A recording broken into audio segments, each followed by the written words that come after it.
Bonjour à tous. Bonjour à tous. Donc, tout d'abord, je me présente. Je suis Laurent Rossi, chargé d'affaires développement économique au sein de l'agence régionale Auvergne-Rhône-Alpes Entreprises. Je vous souhaite la bienvenue dans cet atelier intitulé Approvisionnement local, une stratégie gagnante. Alors, au cours de cet atelier, seront abordées notamment les questions pourquoi aller vers une stratégie d'approvisionnement local, en quoi est-ce une stratégie gagnante, pour quelle valeur ajoutée et puis quel gain peut-on en espérer, avec quels moyens, les avantages et les freins éventuels d'une telle démarche. Pour répondre à ces questions, nous avons le plaisir d'accueillir deux dirigeants d'entreprise, de deux belles entreprises régionales de l'agroalimentaire qui ont gentiment accepté de venir partager leur expérience avec nous. Je cite Monsieur Laurent Jeunet, vous êtes dirigeant de l'entreprise Mode Viande, et également Monsieur Jean-Philippe Lefrançois, vous êtes directeur général d'Alpina Savoie. Alors nous sommes ensemble pendant 45 minutes, jusqu'à 15h30 environ, un petit peu plus, parce que nous avons pris un tout petit peu de retard, mais néanmoins on va être vigilant à garder le timing, car comme vous le savez, le programme de la journée est relativement dense. À l'issue des interviews de Monsieur Jeunet et de Monsieur Lefrançois, vous aurez le loisir, comme dans les autres ateliers auxquels vous avez pu assister ce matin, de poser toutes vos questions, donc que ce soit dans la salle ou à distance via l'outil de messagerie électronique. Je présente également, j'ai le plaisir de co-animer cet atelier avec Marlène Henrion, qui est coordinatrice agroalimentaire à la région Auvergne-Rhône-Alpes. Juste avant de démarrer, je veux préciser une petite chose, c'est que dans la préparation de cet atelier, on a travaillé en étroite collaboration avec un certain nombre de structures, donc je vais juste rappeler qui sont ces structures. Il y a le Cluster Bio, Végépolis Vallée, la Coopération Agricole Auvergne-Rhône-Alpes, Auvergne-Rhône-Alpes Gourmand et l'ARIA. Voilà, donc je remercie au passage ces structures pour nous avoir aidés dans la préparation de cet atelier. Sans plus attendre, je laisse la parole à Marlène pour introduire le témoignage de Monsieur Jeunet. Donc, bonjour. Monsieur Jeunet, vous êtes à la tête d'une entreprise spécialisée dans la charcuterie, crue ou cuite, et vous êtes basé en Isère, à la Mure. Tous vos produits sont travaillés manuellement par vos 15 salariés et vous réalisez un chiffre d'affaires d'1,8 million d'euros. Ces produits sont vendus ensuite plutôt sur le sud Isère, à la fois en GMS, mais aussi auprès des collectivités. Et vous nous avez expliqué pendant la préparation que vous travaillez uniquement de la matière première brute, du porc, des légumes, du lait, de la farine, des œufs. Et pour être dans les thématiques de cet atelier, j'ai tout de suite envie de vous poser une question. D'où provient cette matière première ? La matière première essentielle chez nous, c'est le porc, puisqu'on est charcutier de métier, donc qui provient à 100% de la région Rhône-Alpes. Donc sachant que 30% de l'approvisionnement vient du Trièvre, qui est le plateau juste à côté du plateau de la Matésine, donc le plus local possible. Mais également, ce qui est farine vient du Trièvre aussi, le lait, les œufs viennent des fermes à côté de chez nous. Vous avez donc développé une stratégie d'approvisionnement local. Et j'ai envie de savoir, qu'est-ce qui vous a motivé d'aller vers cette stratégie ? En fait, Mode Viande fabrique des produits locaux depuis 20 ans, donc il était un tout petit peu en avance à l'époque. Et quand on a repris l'entreprise, on a voulu faire adhérer le produit local que l'on vendait avec un approvisionnement local, parce que c'est ce que le consommateur final attend, c'est d'être en adéquation entre ce qu'il achète et ce que nous, on a acheté. Donc ça fait 15 ans qu'on base notre communication sur la fabrication locale et qu'on a effectivement maintenant 90% de nos approvisionnements qui sont en local. Et est-ce que vous pourriez expliquer quelles ont été les démarches de plutôt les étapes de cette démarche ? Il a fallu trouver les fournisseurs. C'était la première étape, la plus difficile, parce que ce qui est vrai, c'est que notamment par rapport au porc, notre première étape a été d'aller vers les agriculteurs et qu'on ait deux mondes complètement séparés, d'un côté l'agriculture, de l'autre côté l'artisanat, et il n'y avait pas de relation entre les deux. Donc très compliqué d'avoir des noms, de savoir qui produisait du porc, qui n'en produisait pas, qui était prêt à le vendre. Et puis après, se trouver aussi, parce qu'il nous fallait aussi un peu plus de quantité, donc on a trouvé un interlocuteur avec Tradival, on a vu ce matin en intervention. Donc voilà, la première étape est de trouver le fournisseur qui a les produits en local et qui souhaite nous les vendre. Donc aujourd'hui, vous travaillez avec Tradival, vous l'avez dit, et vous travaillez également avec un producteur plus local qui est la ferme Odos.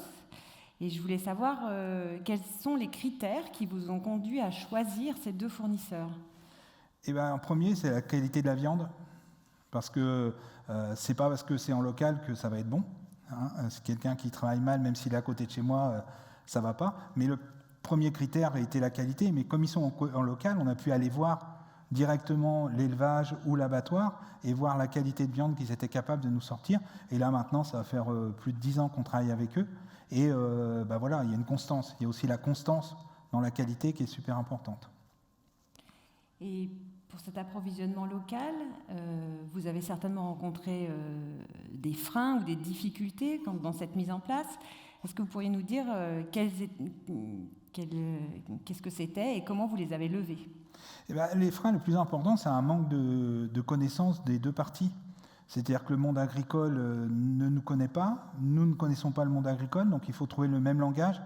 Parce que, grosso modo, quand on a commencé avec l'agriculteur, avec M. Odos, lui, tous ses collègues lui avaient dit « mais va pas le voir, il va t'obliger à avoir des prix, il va te saigner, etc. » Enfin, on est une entreprise de 15 personnes, hein, on n'est pas non plus Monique Ranou. Mais voilà, l'idée pour lui, c'est qu'on allait le mettre à genoux parce qu'on allait s'approvisionner chez lui. Donc il faut trouver un dialogue et on a mis 2 ans à pouvoir se parler et à pouvoir mettre en place le partenariat. Et en termes de volume, c'était... C'est-à-dire qu'on travaille à 5-6 ports par semaine avec lui, sur une 15 ports en tout sur la semaine qu'on travaille en tout. D'accord. Et au niveau du prix, s'approvisionner en local, c'était équivalent c'est ce que ça dépend. C'est-à-dire que si je me réfère au prix du cours mondial du porc, non, ça vaut pas le coup. Mais c'est pas du tout ce qu'on recherche. C'est pas du tout ce qu'on recherche. Après, globalement, on s'aperçoit que si je prends mon bilan annuel depuis des années, ma marge n'a pas été impactée par le fait de travailler en local. Donc je dirais qu'en termes de coût, ça n'a pas d'impact. Sauf que j'ai une constance. C'est-à-dire que mon prix reste le même, donc je peux plus facilement établir mes prix de vente que d'être dépendant d'un cours du porc qui va doubler parce qu'il y a une crise porcine quelque part. Donc, si j'essaye de conclure, vous n'avez pas forcément rencontré de frein. Finalement, la seule difficulté, c'est plutôt un manque de connaissances entre acteurs de la filière. Faire rencontrer le monde artisanal et le monde agricole. Oui, c'est essayer d'arriver à discuter et à se mettre d'accord. Donc, c'est du temps, il faut juste du temps pour la confiance, établir la confiance entre les deux parties. D'accord. Et si vous souhaitez poursuivre pour renforcer cette stratégie, qu'est-ce que ce seraient vos prochaines étapes? Là, on continue à chercher d'autres agriculteurs pour pouvoir... Alors, le problème, c'est que dans notre région, dans l'Isère, on a peu de production de porc, donc c'est relativement compliqué. Mais bon, le département est en train de travailler à peut-être établir une filière porc également. Donc voilà, on est dans toute cette démarche pour pouvoir s'approvisionner toujours plus en local. Et pour vous aider dans cette démarche, est-ce que vous avez des attentes vis-à-vis des pouvoirs publics ? Oui, c'est de permettre justement de se rencontrer, de permettre de se parler, parce qu'ils sont plus transverses, hein, les domaines publics sont plus transverses, donc ils vont permettre de pouvoir se parler entre deux. Les choses ont évolué, hein, entre ce qu'on a vécu il y a 10 ans et maintenant, c'est beaucoup plus facile. Mais bon, voilà, je vous fais part de toute la problématique de départ.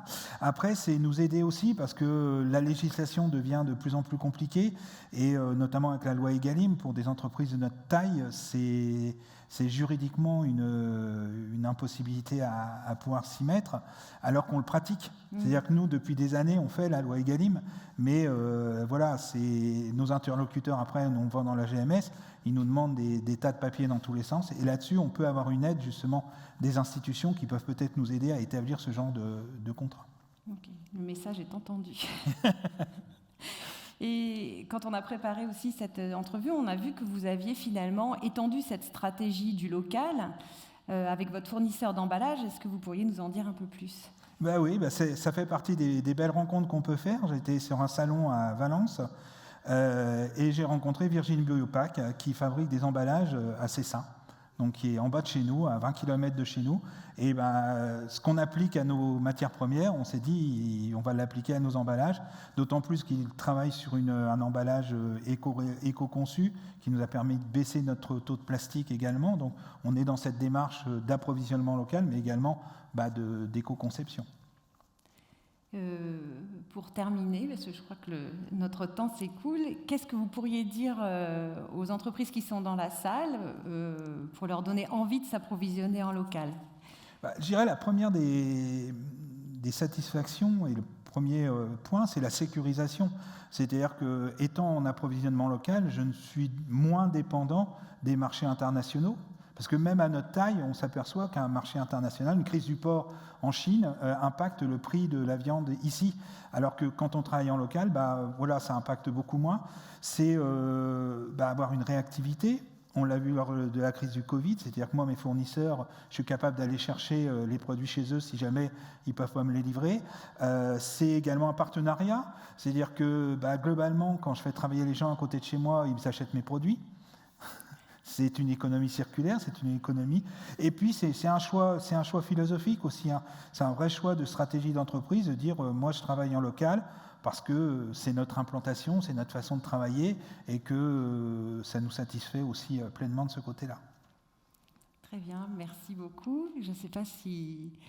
Du coup... Des questions peut-être après. Voilà. Merci, Monsieur Jeunet. Je me tourne vers Monsieur Lefrançois. Donc, vous dirigez l'entreprise Alpina Savoie, donc je rappelle juste qu'Alpina est une entreprise bien connue, installée à Chambéry depuis 1844, donc 178 ans. C'est si je compte bien, c'est une vieille dame, c'est un bel âge, mais alors on peut dire qu'une dame qui est en pleine forme, parce que, juste quelques chiffres pour résumer, mais vous êtes le premier fabricant français sur le marché des pâtes bio françaises, vous êtes le 3e fabricant français sur le marché du couscous, le 4e fabricant français sur le marché des pâtes.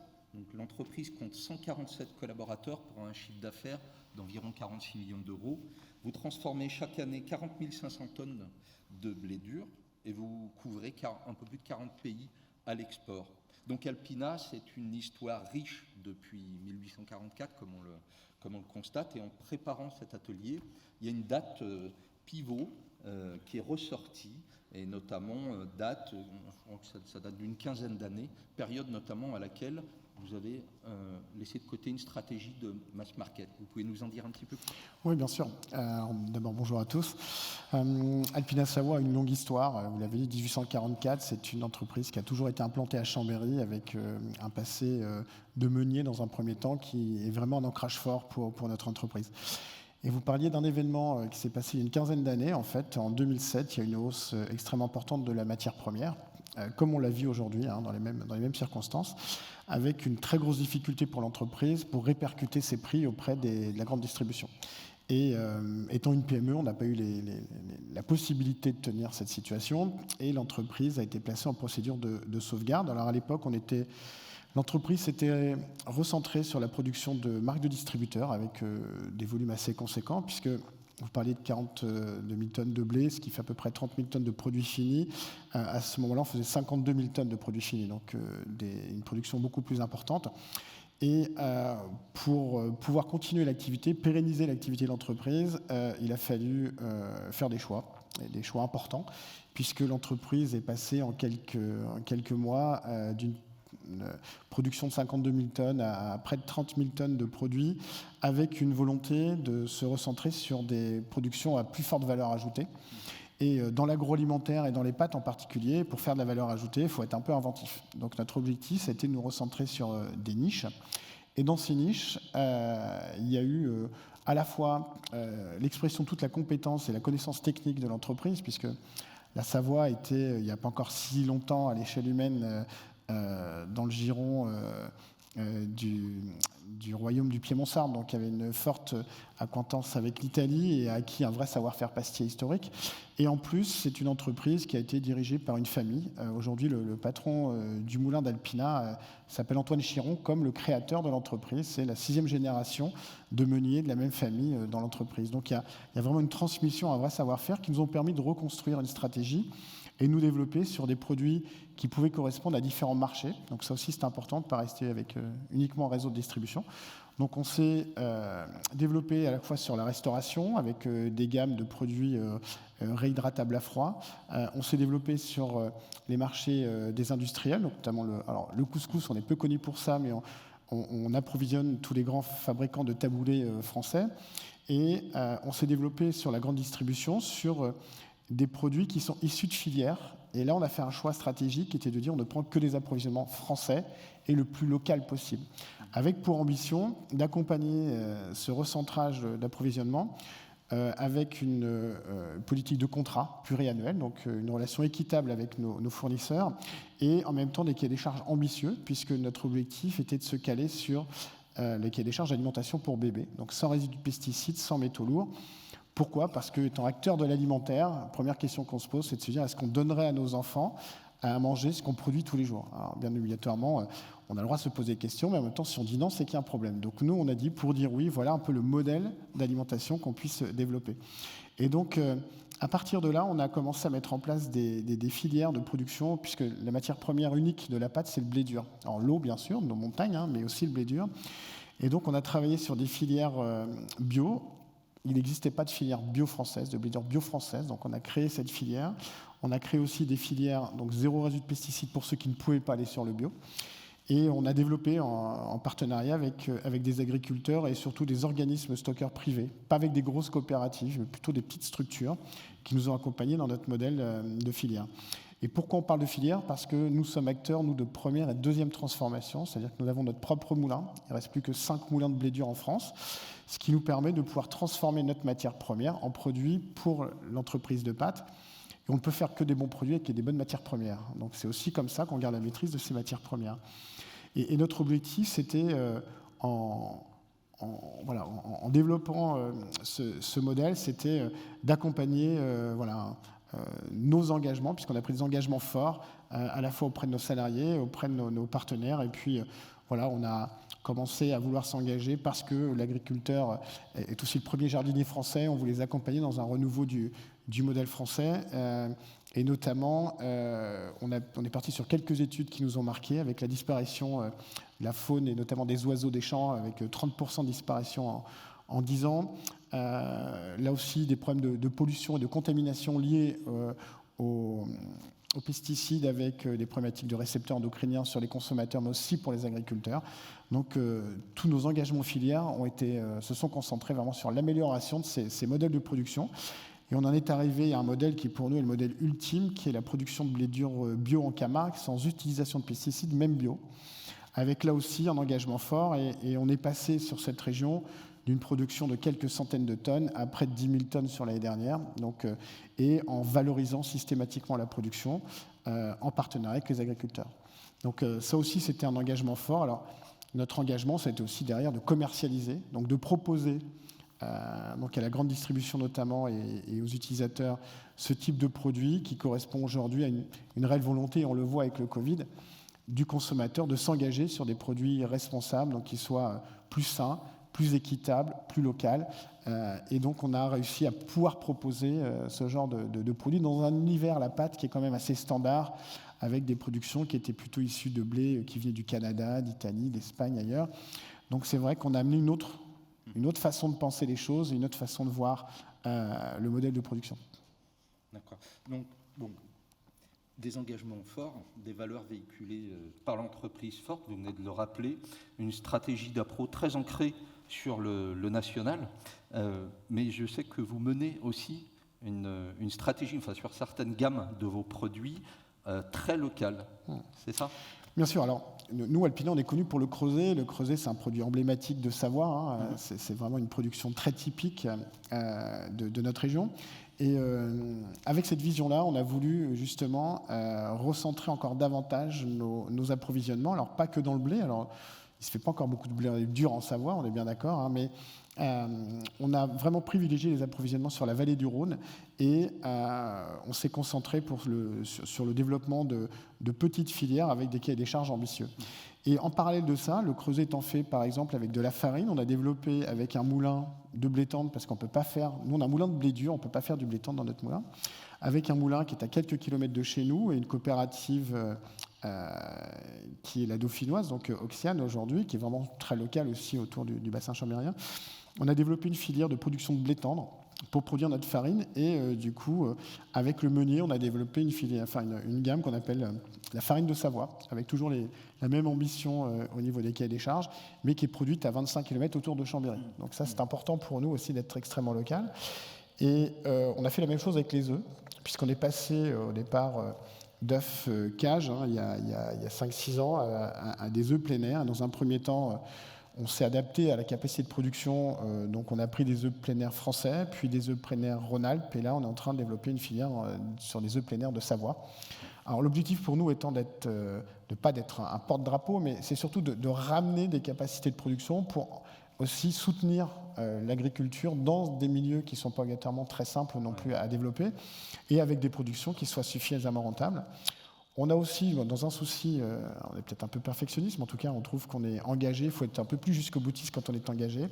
On a développé nos emballages de façon éco-conçue, avec des emballages qui sont en carton, issus de forêts cultivées durablement et imprimés à l'encre végétale. Et notre cartonnerie est à La Rochette, donc juste à côté de chez nous. Les arbres qui sont utilisés pour le papier sont à 80 km autour de l'usine. Et notre imprimeur est à Saint-Étienne et on imprime nos emballages à l'encre végétale. Donc là aussi, on a eu un souci vraiment d'aller un peu au bout de la possibilité de ce qui se faisait localement. Et on a réussi, on a eu cette chance, puisqu'on est quand même dans une région dynamique, on a eu cette chance de pouvoir trouver des bons partenaires et qui étaient eux aussi engagés dans un modèle comme eux. Et c'est l'avantage des filières, c'est qu'on peut mutualiser comme ça les engagements des uns et des autres pour à la fin avoir une proposition qui soit complètement cohérente pour les consommateurs. D'accord. Donc, effectivement, on voit que cette expérimentation du local qui va jusque dans le transport, dans le choix du transporteur, jusque dans le choix du packaging, etc. Donc, vous l'avez poussé quand même assez loin sur cette gamme de produits, c'est-à-dire sur les creusets. Du coup, de cette expérience, vous tirez forcément de la même façon des freins, des avantages. Qu'est-ce que vous pouvez dire là-dessus de votre expérience ? Alors, les freins, déjà, sont économiques, puisque quand on soutient une agriculture locale et qu'on veut qu'elle soit équitable, en tout cas un modèle de production locale et équitable, il faut rémunérer justement les partenaires. Donc, il faut que chacun s'y retrouve dans toute la chaîne de valeur.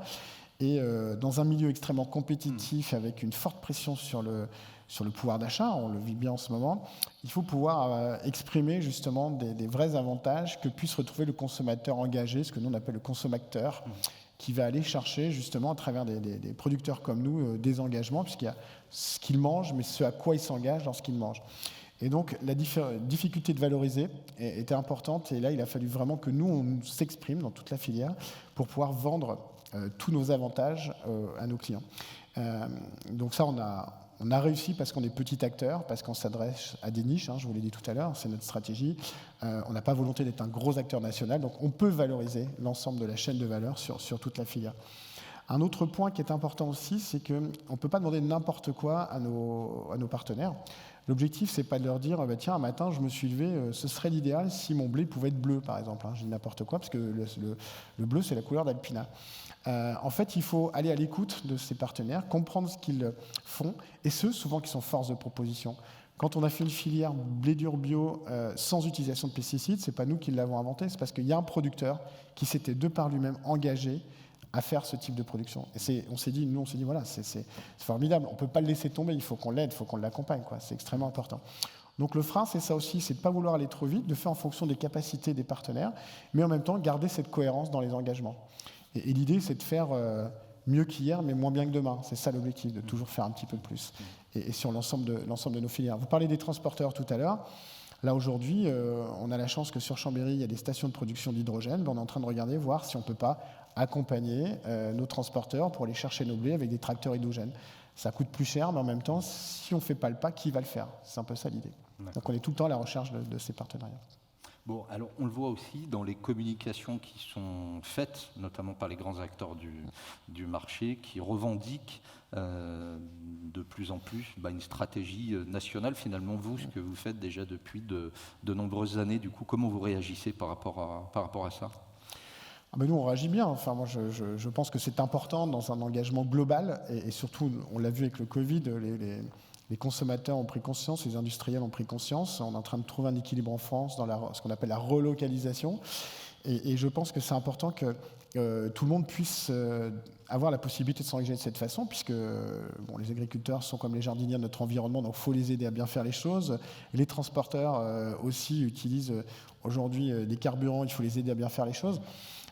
Autour de tout ça, nous, notre engagement, ce n'est pas que du marketing, à la différence de nos concurrents, ou pour certains, pas tous, mais certains sont vraiment engagés. On a vraiment la volonté d'aller chercher une différence sur des engagements sincères. Ça, c'est important. Nous, on ne veut pas avoir sur notre emballage 0 résidu de pesticides, fin presque, en tout cas sur 50% de notre production. Non, c'est tout ou rien, et on le fait pas.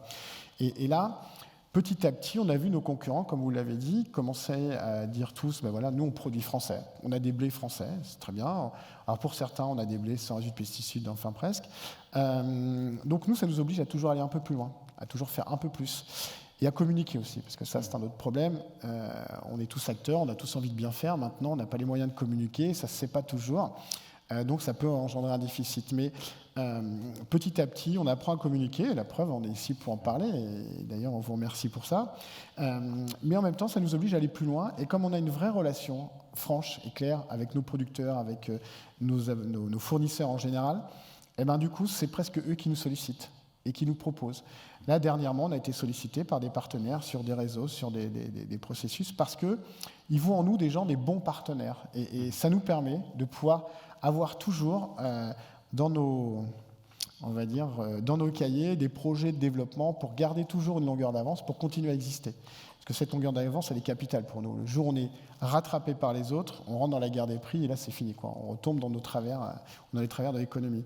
Donc c'est important qu'on ait toujours cette veille et qu'on ait toujours cette dynamique. Maintenant, il faut aussi mesurer dans son ambition. Notre objectif, nous, si on double notre chiffre d'affaires à 3-4 ans, on sera champion du monde. C'est-à-dire qu'on passera de 1,5% de part de marché à 3%. Donc on ne va pas faire de l'ombre aux gros majors. Mais en tout cas, nous, on aura réussi notre pari et on continuera à exister.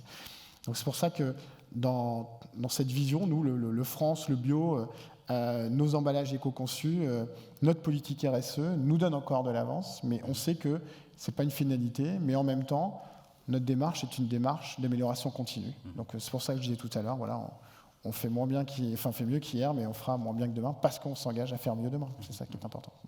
D'accord. Merci infiniment, Monsieur Lefrançois. Merci, messieurs, de vos 2 témoignages très riches. Je pense que ça mérite quelques applaudissements. Bravo à vous. Je regarde le chrono.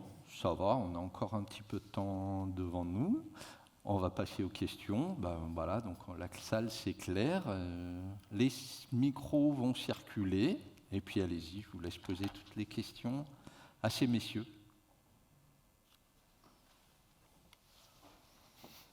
Oui, bonjour. Séverine d'Arsonville, donc je représente Jacquet Brossard.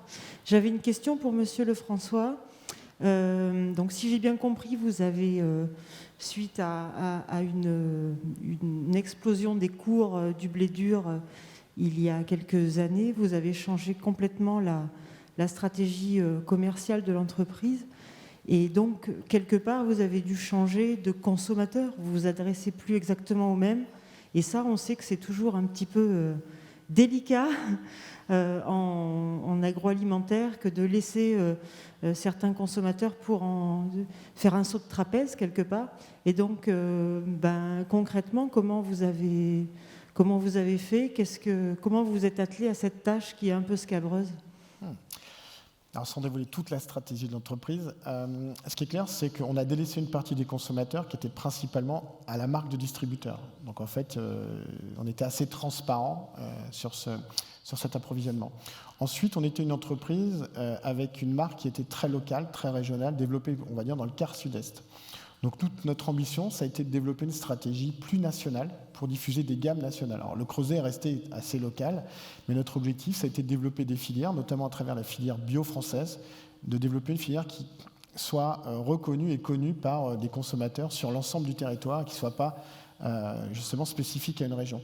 Et donc là, il a fallu que ça s'accompagne déjà de la création de la filière, du développement de la gamme, et puis en même temps d'une stratégie commerciale assez classique, d'abord créer la gamme, puis la faire référencer en national auprès des enseignes, puis la faire diffuser dans les différentes chaînes de distribution qui sont avec des stratégies différentes en France. Quand on a des chaînés ou quand on a des indépendants, on n'a pas la même stratégie.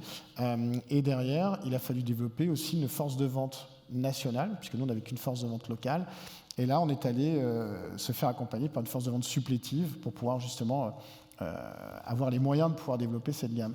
Donc, cette stratégie a pris 5 ans au total pour vraiment redonner de l'activité et retrouver un niveau de performance suffisant pour reprendre les investissements. Donc, il y a eu un vrai investissement de la part d'un groupe qui est le groupe Galapagos, qui nous a accompagnés dans la reprise. Et donc, moi, je suis arrivé dans l'entreprise juste après la reprise par le groupe Galapagos. Donc, il y avait une vraie vision de se recentrer sur des produits à valeur ajoutée, mais en même temps, une véritable ambition de se développer. Et là-dessus, il est clair qu'il a fallu changer de modèle, il a fallu se réinventer auprès des gammes et rechanger complètement et les politiques commerciales et les stratégies commerciales. Je ne sais pas si j'ai répondu à votre question. Merci. Merci. D'autres questions? Peut-être à distance? Je regarde le moniteur. Non, pas pour l'instant. Allez-y. Bonjour, monsieur Lefrançois. Adrien Petit, directeur du cluster bio Auvergne-Rhône-Alpes. Je vois que vous êtes sur plusieurs segments de la consommation responsable, les filières, le bio, le ZRP. Vous voyez peut-être arriver avec ma question. Est-ce qu'aujourd'hui, vous voyez un petit peu les lignes bouger par rapport à ces différentes mentions vis-à-vis du consommateur notamment? Oui, alors très clairement, alors, nous, on ne fait pas partie du monde de la bio, parce qu'il y a les producteurs, il y a le bio et la bio. Et nous, on se défend de rien, on n'est ni pour ni contre personne, bien au contraire. Et c'est vrai que d'être à la fois dans le ZRP, d'être dans le bio, c'est parfois un peu compliqué à comprendre, mais nous, voilà, pour nous, c'était clair et ça nous semblait évident. Aujourd'hui, il est clair que nous, notre modèle, vraiment celui qui est pour nous le plus abouti, c'est le modèle bio. Et c'est celui qui, pour moi, doit aussi se vendre mieux. Il est un peu comme nous, le modèle bio, c'est-à-dire qu'il ne communique pas assez. Pour vraiment rentrer dedans maintenant et le comprendre de l'intérieur, je pense qu'il faut que pour le consommateur, essayer d'éviter de multiplier les modèles à tous les niveaux. Je pense que c'est un peu ça que vous vouliez en venir, c'est que ça crée de la confusion. Si je prends l'exemple du bio, pour moi et pour beaucoup de consommateurs, le bio c'est sans pesticides, c'est équitable et c'est local. Je pense qu'il faut l'affirmer, il faut l'écrire et il faut le montrer. Ça, c'est extrêmement important. Ça évitera d'avoir à développer du ZRP d'un côté, du bio équitable de l'autre, du label France de l'autre, ou Origine France, ou Fabriqué France. Enfin, je pense qu'il faut que ce modèle, qui est déjà extrêmement complet, communique mieux, exprime mieux, et très sincèrement, qu'il y ait des modèles parallèles sur du conventionnel pour des agriculteurs ou des régions qui ont plus de difficultés à passer dans le bio, ou des agriculteurs qui sont en transition, parce que le problème du bio, c'est que vous avez 5 rotations assurées sur votre exploitation, donc il faut qu'elles soient toutes rentables, il faut quand même en vivre. Et je pense qu'il faut simplifié aujourd'hui les modèles, mais en même temps qu'il y a un socle commun par rapport à la production agricole. En tout cas, nous, pour l'agroalimentaire, d'avoir un socle commun en termes de production locale, de rémunération équitable, de production, on va dire, qui soit la plus raisonnée possible, donc sans ou avec ou très peu, mais en tout cas, il faut qu'il y ait une échelle de valeur qui soit assez lisible. Alors, je sais qu'il y a des labels qui sont en train de se développer, comme le Planet Score ou des labels comme ça, qui sont certainement très bien, mais en même temps, il faut être sûr que demain, ce soit un peu ça la référence. Il ne faut pas que chacun invente un petit peu son modèle. Et là, nous, on essaye d'accompagner certaines... Donc, on est allé avec le collectif Nouveau Champ pour le modèle zéro résidu de pesticides, parce que pour nous, c'était une bonne étape dans l'accompagnement des agriculteurs qui ne pouvaient pas tout de suite passer en transition bio.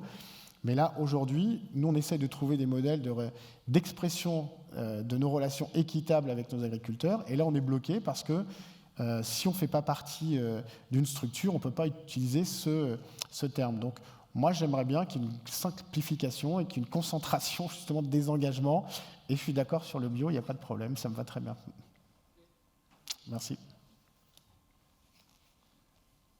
Merci.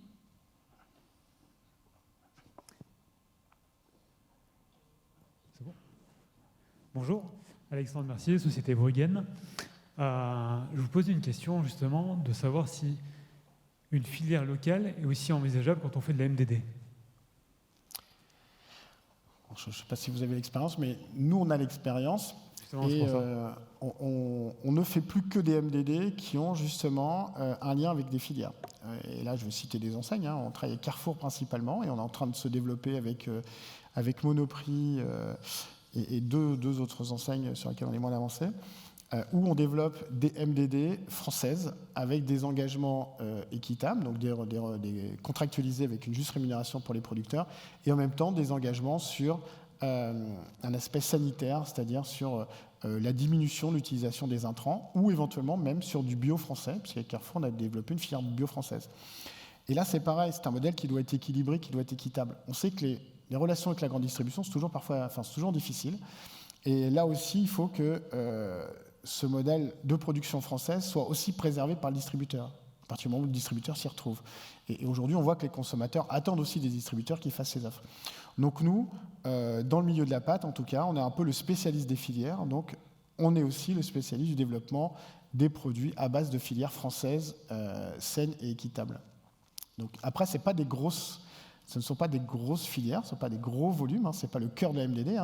Dans les pâtes, en France, la MDD représente 35% de la part de marché, ce qui est énorme. On parle de 500 000 tonnes consommées par pâte en France, 560 000 tonnes, et 300 000 vendues en grande distribution. Nous, aujourd'hui, on en fait, donc ça représente à peu près 100 000 tonnes de pâtes en MDD. Nous, on va en faire à peu près 2500 tonnes. Donc c'est petit, ça se construit. Mais en même temps, à notre échelle, ça nous va bien. Et puis, ça permet de commencer à amener dans la grande distribution, et aussi par leur intervention, des produits qui sont fabriqués dans ce modèle de filière. D'accord, merci. Ça marche. Sylvie Marino, directrice d'Auvergne-Rhône-Alpes-Gourmand. L'approvisionnement local, c'est un peu notre cheval de bataille. Est-ce que vous diriez que c'est rentable aujourd'hui, et est-ce que ça sera rentable demain? Sous-entendu aussi, est-ce qu'on peut vous aider, ne serait-ce qu'à vous embarquer dans des démarches régionales pour le faire savoir, sous forme de marque, sous forme de démarche ou autre? Merci. Ça s'adresse à tous les deux parce que je pense que les deux filières sont bien concernées. Je vais commencer. Eh ben, oui, c'est rentable parce que c'est ce que je disais tout à l'heure, on se désolidarise des coûts mondiaux. Et donc, ça va être d'autant plus rentable que les cours mondiaux s'envolent, ça va être d'autant moins rentable que les cours mondiaux chutent. Donc, dans l'ensemble, on sécurise sur plusieurs années, on obtient des prix qui vont être à peu près équivalents, sauf qu'on sécurise l'agriculteur, on se sécurise nous, et le consommateur final, parce que nos prix ne vont pas doubler parce qu'il y a une crise du porc quelque part, ni une crise de la farine. Donc, c'est pour nous, à notre taille, évidemment, on n'a pas de problème. Ce que je disais tout à l'heure, si je prends sur nos 10 années et les bilans d'avant, nos marges n'ont pas baissé parce qu'on a acheté du porc local ou de la farine locale, sachant qu'on n'a pas pu augmenter nos prix finaux, parce qu'on était déjà sur une gamme de prix relativement élevée. Donc oui, c'est rentable, c'est rentable. Oui, alors ça implique quand même de bien tenir ses comptes déjà, pour savoir comment gérer les négociations, parce que bien sûr que les prix sont décalés. Il faut qu'ils soient justifiés, c'est-à-dire qu'il faut que l'engagement soit valorisé et reconnu, que l'engagement puisse être rémunéré. La grosse difficulté, c'est la négociation. Il ne faut pas se tromper. Moi, je me suis retrouvé, et on est vraiment tout petit acteur, quasiment tous les ans dans les box, dans les derniers à négocier, parce que nous, on ne lâche rien. Et des entreprises comme la nôtre, quand vous avez vécu une période comme nous, quand on a eu des grosses difficultés et qu'on a été placé en procédure de sauvegarde, vous savez d'où vous venez et vous savez où vous ne voulez pas retourner. Donc forcément que ça nécessite d'avoir des vrais engagements et d'être vraiment de rien lâcher sur les négociations pour tenir vos objectifs, parce que c'est difficile à valoriser l'ensemble de la filière. Nous, aujourd'hui, nos blés durs, alors le blé dur a excessivement monté en ce moment, mais nos prix étaient décalés de plus de 50%, voire pour certaines filières de près de 100%. Et le blé dur représente 60% de nos prix de revient. Donc on était vraiment extrêmement décalés en termes de prix. Et là, à ce moment-là, il faut vraiment avoir une vraie capacité de négociation pour pouvoir tenir ses niveaux de marge et de contribution. Ce que vendre, on peut toujours. Vendre à perte, on peut y arriver, mais ça va pas loin et longtemps. Si on veut pérenniser et si on veut continuer à exister, il faut vraiment tenir ces négociations. Mais en même temps, on a la chance qu'aujourd'hui, nos clients, qui ne sont pas les consommateurs la plupart du temps, nos clients reconnaissent ce travail et aussi reconnaissent nos engagements. Donc nous, oui, on peut dire, comme vous, que c'est rentable dans le sens où ça nous amène de la valeur ajoutée, et cette valeur ajoutée nous permet de pouvoir investir et de continuer à construire notre avenir et de continuer à développer l'entreprise.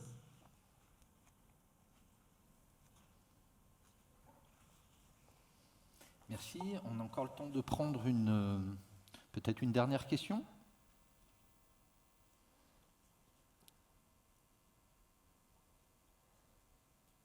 Plus de questions à distance, je regarde. Non plus. Alors, je juste, au titre de la conclusion de cet atelier, je vous renouvelle nos remerciements, et ça je parle au nom de toute l'équipe qui a préparé cet atelier, donc messieurs, merci infiniment.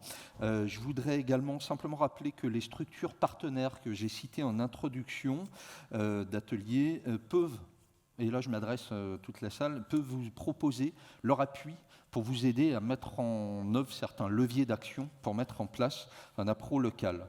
Je vais juste prendre quelques exemples d'actions clés.